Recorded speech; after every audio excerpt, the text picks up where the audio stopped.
Hello সবাইকে, কেমন আছো আমার প্রিয় বন্ধুরা? আশা করি তোমরা সবাই অনেক ভালো আছো। তোমাদের সবাইকে স্বাগত জানিয়ে নতুন একটা ভিডিও শুরু করছি। তোমাদের সবাইকে জানাই অনেক অনেক ভালোবাসা আর শুভেচ্ছা। দেখো, সকালবেলা ঘুম থেকে উঠে আজকে না সিলিন্ডারটাকে আগে থেকে বের করে নিলাম।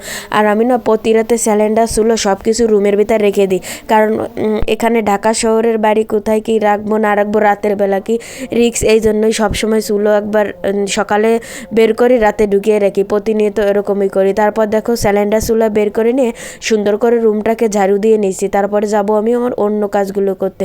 আর রুমে দেখছো তুমি, যতবারই ঝাড়ু দেওয়ার মোছো না কেন, কোথা থেকে যে এত বালু চলে আসবে তুমি বুঝতেই পারবে না। দেখো, এখানে রুমটার বারান্দাটাকে ঝাড়ু দিয়ে নিয়েছি সুন্দরভাবে। তো আমার প্রিয় বন্ধুরা, আমি যে কালকে ভিডিওটা ছেড়েছিলাম, অবশ্যই তোমরা আমার ভিডিওটাকে দেখে অনেক কমেন্ট করেছো। আমার অবশ্যই অনেক ভালো লাগছে, লাইক করেছে তোমরা। আমি যে প্রতিনিয়ত ভিডিও ছাড়বো, তোমাদের কাছে তোমরা যদি লাইক ফলো শেয়ার করো, অবশ্যই আমার অনেক ভালো লাগে। যদি এইভাবে আমার পাশে দাঁড়াও, তাহলে ভিডিও করতে না মন থেকে আরও উৎসাহ জাগে। আর তোমরা এইভাবেই আমার সবসময় একটু পাশে থেকো, যাতে আমি আমার এই নতুন পরিবার বা ফ্যামিলি নিয়ে সামনে এগিয়ে যেতে পারি। তোমাদের সাপোর্টার বা ভালোবাসা ছাড়া আমি কিছুই করতে পারবো না। দেখো, এখানে বারান্দাটাকে সুন্দর করে ঝাড়ু দিয়ে নিলাম। তারপর চলে আসলাম এখানে থালা বাসন ধুয়ে নিতে। জানি না আমি তোমাদের সাথে কি বকবক করি না করি, তোমরা তোমাদের ক্ষমা সুন্দর দৃষ্টিতে ভিডিওটা দেখার অনুরোধ রইল। কি বলো তো, কথা বলতে গেলেও কত জায়গা আটকে আটকে যায়। তোমাদের অবশ্যই ক্ষমা সুন্দর দৃষ্টিতে ভিডিওটা দেখার অনুরোধ রইল। তারপরে দেখো, এখানে কাল রাতে যে কয়টা থালা বাসন ছিল সেগুলোকে ধুয়ে নিচ্ছে। আর সন্ধ্যাবেলায় যে সমস্ত খাবার দাবার খাই না, সন্ধ্যাতেই ধুয়ে রাখি। কিছু কিছু অভ্যাস আমাদের সংসারের ক্ষেত্রে অনেকটাই গুরুত্বপূর্ণ, তাই না বলো? বিশেষ করে যার একলা সংসার হয়। আর এইখানে তো ঢাকায় তো মাত্র একটাই রুম, এখানে যা কাজ বাজ থাকে আমার একলাই করা লাগে। এখানে তো আমার শাশুড়ি বা পরিবারের কেউ থাকে না, তাই সমস্ত কাজ একলারই সব করা লাগে। তারপরে দেখো, থালা বাসন ধুয়ে নিয়ে এখানে বেসিংটা একটু ধুয়ে নিছি। তোমরা কিন্তু অবশ্যই আমার ভিডিওটাকে ভুল ত্রুটি ধরিয়ে দিও, যাতে পরবর্তীতে এরকম ভুল আর হবে না। আর প্রতিনিয়ত আমার ভিডিওতে পাশে থাকার জন্য তোমাদের সবাইকে জানাই অনেক অনেক ধন্যবাদ। দেখো, তারপরে গাছ থেকে কয়েকটা ফুল ছিঁড়ে নিয়ে আমি চলে আসলাম এখানে পুজো দিতে। সমস্ত কাজ শেষ করে না, স্নান শেষে পুজো দিতে চলে আসলাম। পুজো দিয়ে শেষ করে দেখেছো, এখানে যেহেতু প্রতিনিয়ত রুমের ভিতরে সিলিন্ডার ঢুকিয়ে রাখি, তাই রাইজারও না প্রতিনিয়ত খুলে রেখে, আর খুলে রাখাই ভালো, কি বলো তাই না? দেখো, এখানে রাইজারটা খুলে রেখে দিয়ে তারপরে আগে থেকে ফ্রিজ থেকে মাছ বের করে নিয়েছিলাম। মাছটা সুন্দর মতো গলে গেছে, এখন আমি মাছটাকে ভাজতে দিয়ে নেবো। আর এই যে ভিডিওর মাঝখানে সময় সময় দুই এক জায়গা আলো হাপসা ঝাপসা হয়, তোমাদেরও অবশ্যই ক্ষমা সুন্দর দৃষ্টিতে ভিডিওটা দেখার অনুরোধ রইল। কি বলো তো, প্রথম একটা কাজ করতে গেলে তো অনেক ভুল ত্রুটি হয়। তোমরা যদি অবশ্যই ভুল ত্রুটিগুলো ধরিয়ে দাও, তাহলে এরকম ভুল আর হবে না আশা করি। তারপরে দেখো, এখানে মাছটাকে ভেজে নিচ্ছি। কড়াইতে আগে থেকে তেল দিয়ে নিলাম, কড়াইটা কিন্তু গরম হয়ে গেছিলো। তারপরে এখানে একটু লবণ দিয়ে নিচ্ছি, যাতে মাছটা ভাজতে দিয়ে লেগে না যায়। তারপরে তাহলে না মাছ ভাজতে অনেকটা সুবিধা হয়। দেখো, এখানে মাছে বেশি করে আমি হলুদ মাখিয়ে নিয়েছি। কি বলো তো, আজকে তো কলা দিয়ে মাছ দিয়ে রান্না করব, তাই কলাটা আগে থেকে সুন্দর করে অনেক কয়বার ধুয়ে নিয়েছিলাম। না হলে তো কলা তরকারি তুমি যতই কলা দাও না কেন, কোয়াশ থেকেই যায়, মনে হয় যেন তরকারি কালো একটু হবেই হবে।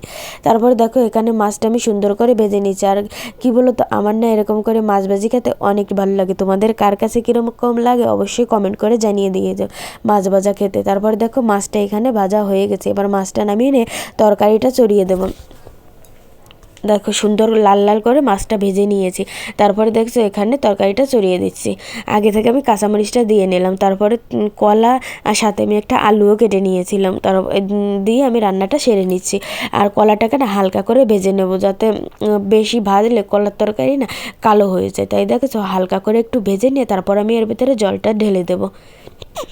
লবণটা দিয়ে নিলাম, এরপর হলুদটা দিয়ে জলটা দিয়ে দেবো। তো যাই হোক আমার প্রিয় বন্ধুরা, তোমরা কিন্তু অবশ্যই যারা আমার চ্যানেলটিকে এখনও সাবস্ক্রাইব করোনি, ফলো শেয়ার কমেন্ট করোনি, তারা কিন্তু অবশ্যই আমার চ্যানেলটিকে সাবস্ক্রাইব এবং ফলো শেয়ার কমেন্ট করে দিও।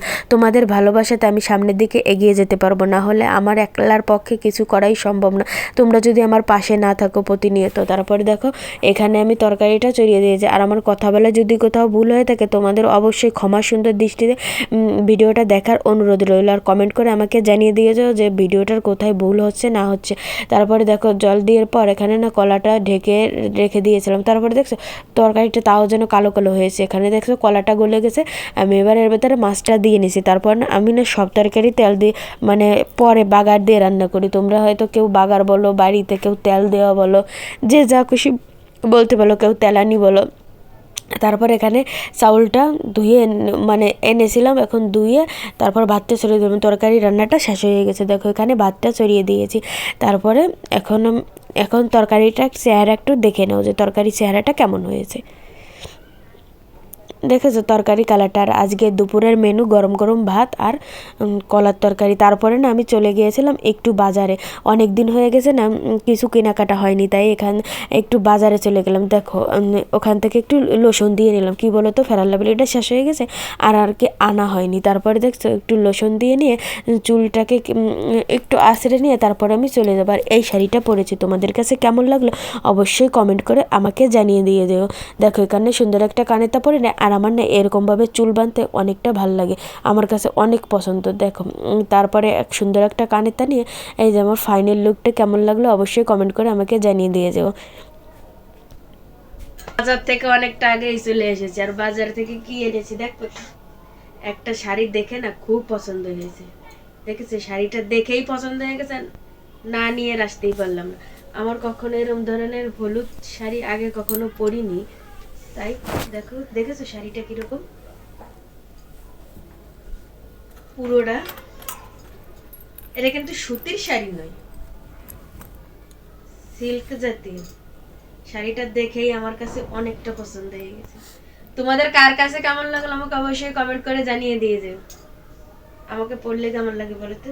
দুই পাশে না এর সব পাশে সব জায়গা পুরো শাড়ির মধ্যেই এরকম মানুষ আঁকা, মনে হচ্ছে না পয়লা বৈশাখের শাড়ি। দেখেছো শাড়িটা পরে আমাকে কত সুন্দর মানাবে, অবশ্যই কমেন্ট করে আমাকে জানিয়ে দিয়ে যাও। আর ভিডিওটা ভালো লাগলে অবশ্যই লাইক কমেন্ট শেয়ার ফলো দিয়ে আমার পাশে থেকো। আর ভিডিওটা কোথায় কি ভুল হলো না হলো তোমরা অবশ্যই কমেন্ট করে